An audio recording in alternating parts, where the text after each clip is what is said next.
في القلب مشاعر أخفيها قد أشرقت الشمس عليها عن خطط لم أعبأ فيها ستكون بأيامي خرقا فحياتي قبل الحلقات تيه بضياء. Voici l'information Sunna qui vous donne les connaissances de ce monde et dans la vie future.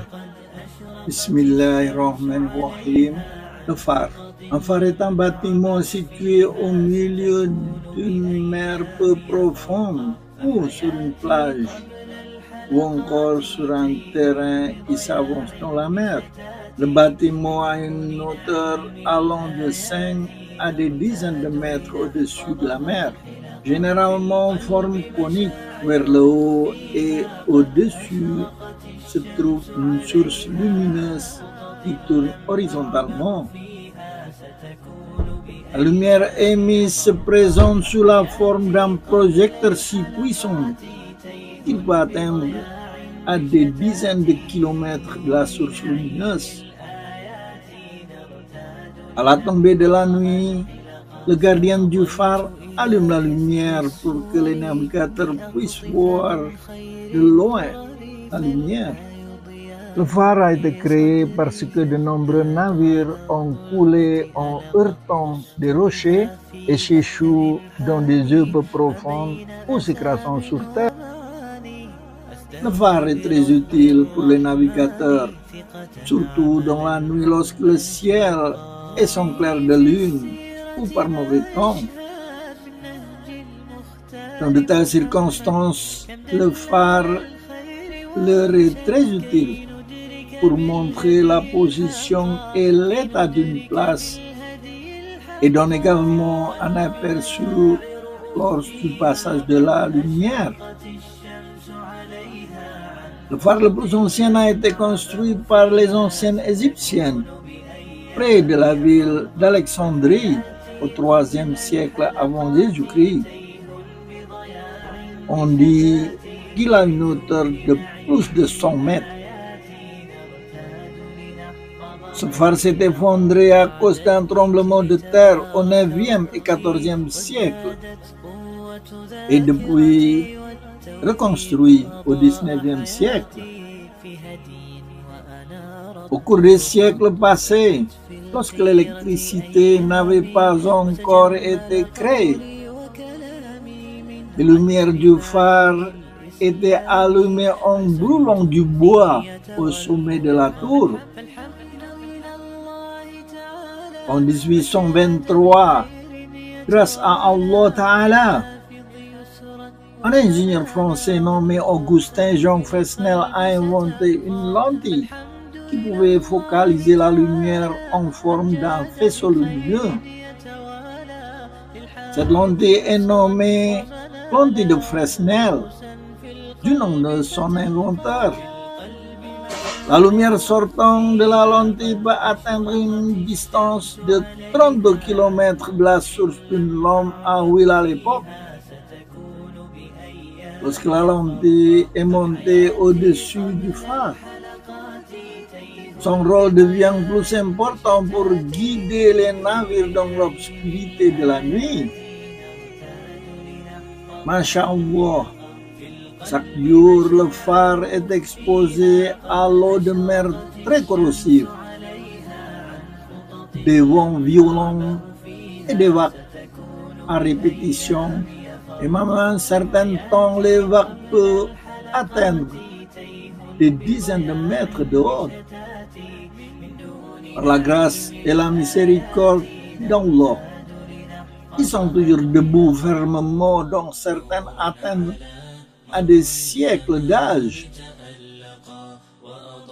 Dans l'ouest de la France, par exemple, sur le bord de la mer Atlantique, réputé par la férocité de ses vagues, un phare nommé La Jument a été construit de 1904 à 1911 et aujourd'hui encore service à tous ceux qui naviguent autour de lui. Aujourd'hui, la navigation maritime est assistée par un système électronique appelé GPS. Mais les navigateurs utilisent encore les phares pour aider à la navigation.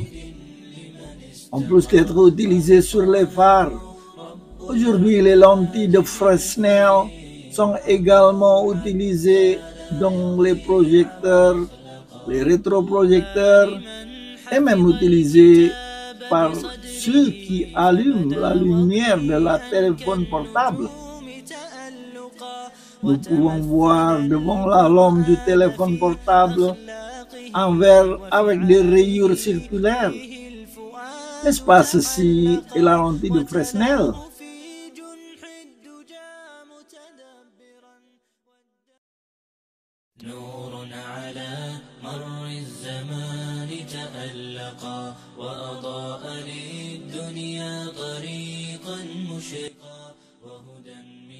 Bismillahirrahmanirrahim. Assalamualaikum warahmatullahi wabarakatuh. Que c'est bien utile les phares qui se trouvent dans beaucoup des endroits dangereux sur les mers. Grâce à la miséricorde d'Allah et par l'intermédiaire de ces phares, beaucoup de gens, des navires et des marchandises ont été sauvés. Félicitations à ceux qui construisent, qui entretiennent et les gardiens de ces phares. Ces gens nous font rappeler à la parole de notre prophète Mohammed sallallahu alayhi wa sallam, qui un jour avait dit Khairun nas anfa'uhum linnas. Les meilleurs d'entre vous sont ceux qui font du bien aux autres. Cette parole est rapportée par At-Tabrani. Dans l'islam, Allah subhanahu wa ta'ala nous a renseigné que toutes les œuvres des hommes possèdent la valeur dans ce monde et dans la vie éternelle,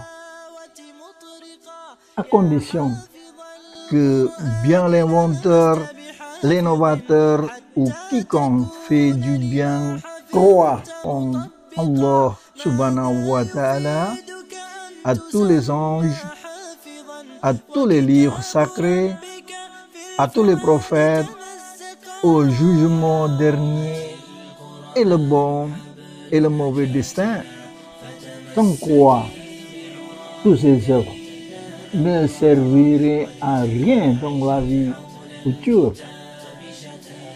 Ceci, dans le Coran, surat Ibrahim, verset 18. مثل الذين كفروا بربهم أعمالهم كرماد اشتدت به الريح في يوم عاصف لا يقدرون مما كسبوا على شيء ذلك هو الضلال البعيد. Les œuvres de ceux qui n'ont pas cru en leur Seigneur sont comparables à de la cendre violemment dispersée par le vent dans un jour de tempête. Ils ne tireront aucun profit de ce qu'ils ont acquis. C'est cela l'égarement profond. Que pensez-vous de cette parole d'Allah écrite dans le Coran, dont l'authenticité est reconnue par la science? Assalamu alaikum warahmatullahi wabarakatuh.